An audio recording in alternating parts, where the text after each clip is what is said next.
Hello everyone, আসসালামু আলাইকুম। সবাই কেমন আছেন? আশা করি সবাই অনেক অনেক অনেক ভালো আছেন।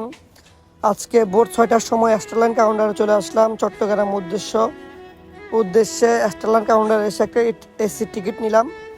মোটামুটি আলহামদুলিল্লাহ অনেক ভালো সার্ভিস আমাদের স্টারলাইন গাড়িগুলো। চট্টগ্রাম থেকে ফেনী থেকে চট্টগ্রাম, এই যে গাড়ি থেকে নামতেছি, গাড়ি থেকে নেমে রাস্তা হাঁটতেছি, চোখ মেলতে পারতেছি না। এতক্ষণ গাড়িতে ছিলাম এসিতে, এখন চলে আসলাম আবার রোদের গরমে। রোদ পড়ছে বাইরে অনেক, চোখ মেলতে পারতেছি না, চোখ ব্যথা করতেছে আমার। যা হোক আলহামদুলিল্লাহ সই সালামত চট্টগ্রাম এসে পৌঁছাইলাম। আপনারাও আসবেন আমাদের ফেনী থেকে চট্টগ্রাম। যে গাড়িগুলো ছাড়ে এই গাড়িগুলোর ভালো সার্ভিস দেয়। তারপর কন্ডাক্টরের কথাগুলো অনেক সুন্দর ব্যবস্থাপনা এখানে। নামাজের সময় আপনাকে নামাজ পড়ার জন্য সময় দিবে, গাড়ি দাঁড় করাবে। যা হোক সবগুলো মিলে আলহামদুলিল্লাহ ভালোই ছিল।